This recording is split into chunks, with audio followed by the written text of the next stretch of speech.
Hello, ഇന്നൊരു custard ഉണ്ടാക്കിയാലോ? നല്ല ഫ്രൂട്ട്സൊക്കെ ഇട്ട് കുട്ടികൾക്കൊക്കെ ഇഷ്ടപ്പെടുന്ന നല്ല അടിപൊളിയായിട്ടുള്ള കസ്റ്റാർഡ് ഉണ്ടാക്കിയാലോ? അപ്പോൾ അതിന് വേണ്ടി ഞാനൊരു പാക്കറ്റ് പാലെടുത്തിട്ട് പാത്രത്തേക്ക് ഒഴിച്ചു കൊടുക്കുകയാണ്. പാലൊന്ന് ചൂടായി വരുമ്പോഴേക്കും ഞാൻ അതിൽ മിൽക്ക് മെയ്ഡാണ് ഇട്ട് കൊടുത്തിട്ടുള്ളത്. പഞ്ചസാര ഞാൻ ഇപ്പോൾ യൂസ് ആക്കലേ ഇല്ല. കുട്ടികൾക്ക് കുറച്ച് രീതിക്ക് അത്യാവശ്യമുള്ളത് മാത്രമേ ഞാൻ പഞ്ചസാര ആയിട്ട് യൂസ് ആക്കലുള്ളൂ. അങ്ങനെ മിൽക്ക് മെയ്ഡ് നന്നായിട്ടൊന്ന് മിക്സ് ചെയ്ത് കൊടുക്കുന്നുണ്ട്. അടിയിൽ പിടിക്കാതെ തന്നെ നോക്കണം. ഇനി ഇതിലേക്ക് കസ്റ്റാർഡ് പൗഡറാണ് ആവശ്യം. ഞാൻ വാനില ഫ്ലേവറുള്ള കസ്റ്റാർഡ് പൗഡറാണ് കേട്ടോ എടുത്തിട്ടുള്ളത്. അപ്പോൾ ഞാനതൊരു ഒരു ഗ്ലാസ് പാലിൽ ഒരു 3 സ്പൂൺ കസ്റ്റാർഡ് പൗഡർ എടുത്ത് കണ്ട് നന്നായിട്ട് മിക്സ് ചെയ്ത് കണ്ട് പാലിലേക്ക് ഒഴിച്ച് കൊടുക്കുകയാണ്. ഫ്ലെയിം കുറച്ചിട്ട് വേണം കസ്റ്റാർഡ് പൗഡർ ഇട്ട് കഴിഞ്ഞാൽ ഇളക്കി കൊടുക്കാൻ. അപ്പോൾ നന്നായിട്ട് മിക്സ് ചെയ്തുകൊണ്ടേ ഇരിക്കുക, കട്ട പിടിക്കാൻ പാടില്ല.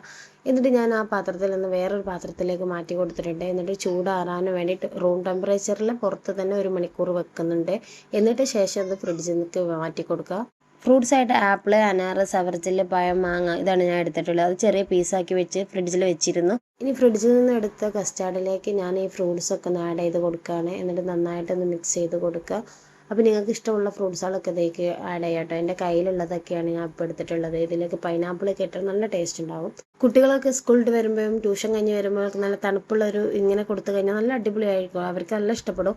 അപ്പോൾ എല്ലാവരും ഒന്ന് ട്രൈ ചെയ്ത് നോക്കുക. ഇഷ്ടപ്പെട്ടാൽ ലൈക്ക് ചെയ്യാനും കമൻറ്റ് ചെയ്യുക, സബ്സ്ക്രൈബ് ചെയ്തേക്കണം. സൂപ്പറാ, മധുരം കണ്ടിയാ? അടിപൊളിയല്ല?